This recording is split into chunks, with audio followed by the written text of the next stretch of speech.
Good morning students. Data structure topic हमारा finish हो चुका है। नेक्स्ट हमारा टॉपिक है अब C++, programming in C++। C++ क्या होती है? एक प्रोग्रामिंग लैंग्वेज होती है। सबसे पहली बात तो ये कि क्या है ये C++, क्या होता है ये प्रोग्रामिंग लैंग्वेज, इन सब के मीनिंग मैं आपको बता देती हूँ। ठीक है, अब ये देखो, सबसे पहले प्रोग्रामिंग लैंग्वेज क्या होता है। हम सब लोग स्कूल में अपनी फीस जमा करवाते हैं। जो भी क्लर्क होते हैं, जो भी सर होते हैं, वो किस में एंटर करते हैं? डाटा कंप्यूटर में एंटर करते हैं। ऑटोमेटिक जैसे वो एंटर करेंगे आपके उसमें लिखा हुआ आ जाएगा कि इस बच्चे की फीस जमा हो गई या इस बच्चे की फीस जमा नहीं हुई। तो कंप्यूटर के अंदर जो वो काम हो रहा है उसके लिए कंप्यूटर के अंदर क्या बने हुए हैं? सॉफ्टवेयर बने हुए हैं। क्या बने हुए हैं कंप्यूटर्स के अंदर? सॉफ्टवेयर, कुछ भी काम करने के लिए। जैसे कि एक और एग्जांपल ले लेते हैं, हम लोग टिकट बुक करवाते हैं रेलवे की। मान लो हमें ट्रेन से कहीं जाना है तो वो हमारे नाम से टिकट बुक हो जाएगी, तो वो एक पर्टिकुलर सीट ट्रेन में हमें मिल जाएगी। तो वो कैसे होगा? कंप्यूटर के अंदर फीड क्या बना हुआ है? उसके लिए एक सॉफ्टवेयर बना हुआ है। अब जो ये सॉफ्टवेयर कंप्यूटर के अंदर बनते हैं, इनके लिए हमारे पास होती हैं क्या? Programming languages. प्रोग्रामिंग लैंग्वेजेस का यही काम है, क्या बनाना? सॉफ्टवेयर बनाना। तो प्रोग्रामिंग लैंग्वेजेस बहुत सारी हैं, C++, जावा, पास्कल, बहुत सारी होती हैं हमारे पास। तो उन्हीं में से एक प्रोग्रामिंग लैंग्वेज हमारी क्या है? C++। तो इतना समझ में आ गया होगा। प्रोग्रामिंग लैंग्वेज से क्या बनते हैं हमारे? सॉफ्टवेयर। सॉफ्टवेयर मतलब कंप्यूटर के अंदर ऐसा कुछ बना के डाल देना प्रोग्राम्स, जिसकी हेल्प से हम कुछ ना कुछ काम कर सकें। ठीक है, अब C++ क्या है? एक प्रोग्रामिंग लैंग्वेज है। C++ कैसी प्रोग्रामिंग लैंग्वेज है? C++ को हम लोग बोलते हैं ऑब्जेक्ट ओरिएंटेड लैंग्वेज। क्या बोलते हैं हम लोग C++ को? Object oriented language. Object oriented क्यों बोलते हैं? इसके लिए देखिए, C++ में जो हमारा मेन फोकस होता है, मतलब जो सबसे इंपॉर्टेंट चीज होती है, वो क्या होती है? ऑब्जेक्ट। अब ये ऑब्जेक्ट क्या है? ऑब्जेक्ट को समझने के लिए मैं आपको एक एग्जांपल देती हूँ छोटा सा। जैसे कि स्कूल में क्या होती है? लाइब्रेरी होती है। लाइब्रेरी में क्या करते हैं हम लोग? या तो जाके बुक लेते हैं टीचर से कि वही हमें दे दो, हमें इश्यू कर दो, और जब हमारा काम हो जाता है तो हम लोग वापस कर देते हैं, मतलब उसको रिटर्न कर देते हैं। या तो हम क्या करते हैं? बुक को इश्यू करवाते हैं। इश्यू मतलब लेना। काम होने के बाद क्या करते हैं? बुक को वापस कर देते हैं, मतलब क्या कर देते हैं? उसको रिटर्न कर देते हैं। ठीक है, लाइब्रेरी में ये काम होता है। तो ये तो हो गया लाइब्रेरी का फंक्शन कि उसने क्या काम करना है। लेकिन जो लाइब्रेरी के अंदर सबसे इंपॉर्टेंट चीज है वो क्या है? मेरी बुक। सबसे इंपॉर्टेंट चीज है क्या लाइब्रेरी के अंदर? बुक। बुक है एक ऑब्जेक्ट। तो ऑब्जेक्ट एक ऐसी चीज होती है जिसकी अपनी खुद की एक आइडेंटिटी होती है, अपने खुद के अलग से कुछ फीचर्स होते हैं। एक और एग्जांपल ले लेते हैं। मान लो मैं किसी भी बर्ड की बात कर रही हूं, लाइक मैंने बात करी पैरट। पैरट क्या है? एक ऑब्जेक्ट। अब वो उड़ रहा है या वो बैठा हुआ है, ये तो हो गई उसके फीचर। जैसे कि बुक के फीचर क्या हो गए? बुक को हम इश्यू करा सकते हैं या फिर हम रिटर्न करा सकते हैं। इसी तरह पैरट क्या हो गया? एक ऑब्जेक्ट। मैं क्या हूं? एक ऑब्जेक्ट। ये बोर्ड क्या है? एक ऑब्जेक्ट।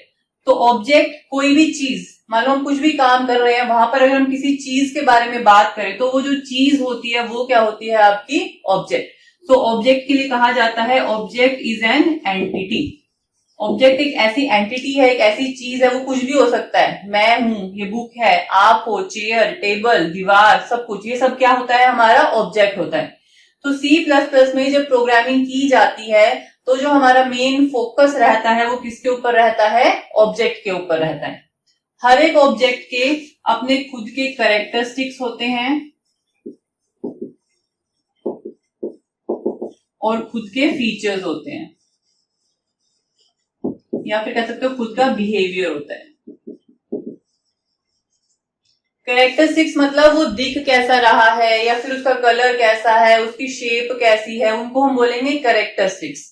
और फीचर्स या बिहेवियर मतलब वो क्या काम करता है। ठीक है, तो हर एक ऑब्जेक्ट के क्या होंगे? अपने खुद के कैरेक्टरिस्टिक्स होंगे और अपने खुद के क्या होंगे? बिहेवियर होगा। तो हमारा C++ में मेन फोकस किसके ऊपर है? ऑब्जेक्ट्स के ऊपर है। इसीलिए C++ को क्या कहा जाता है? Object oriented language. Object oriented programming language भी बोल सकते हैं। वर्ड एक आता है OOPS, object oriented programming. C plus plus कैसी लैंग्वेज है? Object oriented programming language. Object oriented programming language के 6 मेन पॉइंट्स होते हैं जिनकी डेफिनेशन आपको लर्न करनी है अच्छी तरह से और समझना भी है। एक होता है हमारा क्लास, एक होता है हमारा ऑब्जेक्ट, उसके बाद है एब्स्ट्रैक्शन, उसके बाद है इनकैप्सुलेशन,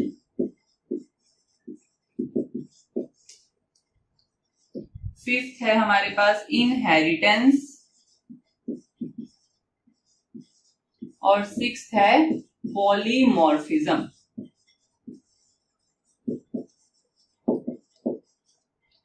इन 6 फीचर्स को वन बाय वन मैं आपको एक्सप्लेन करूंगी। तो भी मैंने बताया कि ऑब्जेक्ट क्या होता है, क्लास क्या होगी। एक क्लास के अंदर हमारे बहुत सारे ऑब्जेक्ट होंगे और वो ऑब्जेक्ट कैसे होंगे जिनके अंदर कुछ प्रॉपर्टीज कॉमन होंगी और उनमें कुछ ना कुछ क्या होगा, आपस में रिलेशन होगा। जैसे कि एग्जांपल लेते हैं इसका, मैंने क्लास ली, क्लास को मैंने नाम क्या दे दिया, बर्ड। क्या नाम दे दिया मैंने इसको, बर्ड। अब देखो बर्ड, पैरेट भी क्या है, बर्ड है, स्पैरो भी क्या है, बर्ड है, और मैं और किसी बर्ड का नाम लिखती हूँ लाइक ईगल भी क्या है, एक बर्ड है। तो इसमें पैरेट, स्पैरो, ईगल ये तीनों तो क्या हो गए, ऑब्जेक्ट, और इन तीनों की क्लास का नाम क्या हो गया, बर्ड। ये तीनों ऑब्जेक्ट की कुछ कॉमन प्रॉपर्टीज हैं, लाइक ये तीनों उड़ सकते हैं, इन तीनों के पैर होते हैं, इनकी चोंच होती है। तो जो इनकी कॉमन प्रॉपर्टीज हैं, इसी की वजह से हमने इसको किस क्लास में डाल दिया है, बर्ड क्लास में डाल दिया है। तो क्लास क्या होगी, ग्रुप ऑफ ऑब्जेक्ट, उसमें बहुत सारे ऑब्जेक्ट आएंगे जिनके बीच में कुछ ना कुछ कॉमन प्रॉपर्टीज होंगी। एक और एग्जांपल लिख लेते हैं, लाइक हम क्लास की बात कर रहे हैं, क्लास में क्या होते हैं, स्टूडेंट्स। तो स्टूडेंट्स तो बन गई मेरी क्लास। अब उसमें लाइक एक बच्चा है ए, एक है बी, एक है हमारा सी। तो ये जो ए बी सी है ये तीनों क्या हो गए, इनके ऑब्जेक्ट्स। ऑब्जेक्ट हमें आपको ऑलरेडी बता चुकी हूँ, दोबारा सुन लीजिए। ऑब्जेक्ट एक ऐसी एंटिटी है जिसमें कुछ क्या होंगे, कॉमन कैरेक्टरिस्टिक्स होंगे और हर एक का अपना क्या होगा, बिहेवियर होगा। बिहेवियर मतलब वो क्या क्या काम कर सकता है, और कैरेक्टरिस्टिक्स मतलब जो हमें उसके अंदर दिखाई दे रहे हैं जिससे हम उसको पहचान सकते हैं, वो होते हैं उसके कैरेक्टरिस्टिक्स। नेक्स्ट टॉपिक आता है हमारे पास एब्स्ट्रैक्शन एंड इनकैप्सुलेशन। एब्स्ट्रैक्शन का मीनिंग क्या है, रिप्रेजेंटिंग असेंशियल फीचर्स, मतलब जो जरूरी चीज है सिर्फ उन्हीं को दिखाना, विदाउट इंक्लूडिंग बैकग्राउंड डिटेल, जो पीछे बैकग्राउंड में चीजें चल रही हैं उनको दिखाना नहीं। एग्जाम्पल लेते हैं, जैसे कि फैन का स्विच होता है, स्विच को हम लोग क्या करते हैं, ऑन या ऑफ करते हैं। ऑन करने से क्या होगा, पंखा चल पड़ेगा, ऑफ करने से क्या होगा, पंखा बंद हो जाएगा। हम लोगों को सिर्फ किस चीज से मतलब हो रहा है, ऑन करना और ऑफ करना। अब बैकग्राउंड में ऑन करने से किस तरह से इलेक्ट्रिसिटी गई और कैसे हमारा फैन चला, उससे हमें मतलब नहीं होता। मतलब जो उसके बैकग्राउंड में डिटेल है उससे हमें कोई मतलब नहीं है। हमें सिर्फ किस चीज से मतलब है, असेंशियल फीचर्स, जो उसकी जरूरी चीजें हैं सिर्फ हमें उन्हीं से मतलब है, वो हमारा होता है एब्स्ट्रैक्शन। रिप्रेजेंटिंग असेंशियल फीचर्स, जरूरी चीजों को दिखाना, without including the background detail, पीछे की चीजों को छुपा कर रखना। जैसे कि हम इसमें क्लास बनाएंगे, सिर्फ क्लास का नाम दिखाई देगा और जो उसके अंदर की चीजें हैं, जो भी उसके अंदर डाटा है, जो भी उसके अंदर फंक्शंस है, वो दिखाई नहीं देते। तो क्लास की हेल्प से क्या हो जाता है, हमारा एब्स्ट्रैक्शन हो जाता है। उसके बाद नेक्स्ट आता है इनकैप्सुलेशन। ये देखो, ये जो वर्ड बना हुआ है किससे बना हुआ है, इन, और उसके बाद कैप्सुलेशन। कैप्सूल कैसा वर्ड है यहाँ पे, कैप्सूल। कैप्सूल क्या होता है, दवाइयां होती है कैप्सूल की, उसके अंदर दवाइयां डली हुई होती हैं, मतलब वो दवाइयों को अपने अंदर बाइंड करके रखता है। तो इसकी डेफिनेशन भी देखिए, binding of data and function into a single unit. जब हम डाटा और फंक्शन को एक ही चीज के अंदर बाइंड करके, मतलब बंद करके रखते हैं, उसको हम बोलते हैं इनकैप्सुलेशन। मतलब हमने उनको कैप्सूल की तरह एक ही के अंदर बंद करके रख दिया है, और जिस चीज के अंदर हम बंद करते हैं उसको हम लोग क्या बोलते हैं, क्लास। क्लास के अंदर हम अपने डाटा और फंक्शन को बंद करके रखेंगे। एब्स्ट्रैक्शन और इनकैप्सुलेशन दोनों हमारी रिलेटेड टर्म्स है, एक जैसी सी हमारी ये होती हैं। दोनों ही हमारी किससे रिलेट करती हैं, क्लास से हमारा रिलेट करती हैं। इनकैप्सुलेशन का एग्जांपल समझ सकते हो। मान लो हम लोग किसी के घर के बाहर खड़े हैं। अब घर के बाहर हमें सिर्फ क्या दिखाई दे रहा है, उसका हाउस नंबर, लाइक उसका हाउस नंबर है 143, ठीक है। तो वो 143 तो क्या हो गई, वो क्लास हो गई। अब उस घर के अंदर कितने जने हैं, वो क्या हो गया, डाटा, वो हमें बाहर से नहीं दिखाई दे रहे। और वो क्या काम कर रहे हैं, मतलब क्या वो फंक्शन कर रहे हैं, हमें वो भी दिखाई नहीं दे रहा। तो यहाँ पे जो वो घर है वो किस चीज का काम कर रहा है, इनकैप्सुलेशन का। इसी तरह हमारा क्लास काम करती है इनकैप्सुलेशन का, और वो डाटा और फंक्शन को अपने अंदर छुपा कर रखती है। नेक्स्ट हमारी टर्म्स आएंगी अब हमारी पॉलीमॉर्फिज्म एंड इनहेरिटेंस। अभी हमारी लास्ट के दो हैं, इनहेरिटेंस एंड पॉलीमॉर्फिज्म। इनहेरिटेंस देखो, इनहेरिट कौन से वर्ड से बनाया है, ये इनहेरिट। इनहेरिट का मतलब जैसे कि हम लोग क्या करते हैं, अपने पेरेंट्स से कुछ प्रॉपर्टीज इनहेरिट करते हैं। हमारे पेरेंट्स ग्रैंड पेरेंट्स से कुछ प्रॉपर्टीज को इनहेरिट करते हैं। इनहेरिटेंस का मतलब कुछ प्रॉपर्टीज को लेना। It is the property by which one class acquires the property of other class. जब एक क्लास किसी और क्लास की कुछ प्रॉपर्टीज को ले लेगी तो उसे हम बोलते हैं इनहेरिटेंस। एग्जाम्पल देखो, एक क्लास बनाई हमने व्हीकल, एक क्लास हमने बनाई कार, और एक क्लास मान लो हमने बनाई है बस।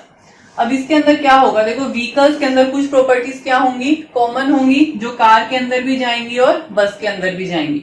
तो कार और बस वो दोनों प्रॉपर्टीज कहां से ले लेंगे, व्हीकल से अपनी ले लेंगे। तो मतलब यहाँ पर क्या हो रहा है, हमारा इनहेरिटेंस हो रहा है।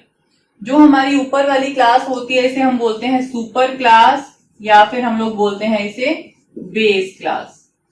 और जो नीचे वाली क्लासेस हैं जो प्रॉपर्टीज को ले रही हैं उन्हें हम बोलते हैं सब क्लास, या फिर हम लोग बोलते हैं उन्हें डेराइव्ड क्लास। ठीक है, जो प्रॉपर्टीज दे रहा है उसे बोलते हैं बेस क्लास या फिर सुपर क्लास, और जो प्रॉपर्टीज ले रहा है उसे बोलते हैं सब क्लास या फिर डेराइव्ड क्लास। लास्ट इसमें हमारी टर्म आती है पॉलीमॉर्फिज्म।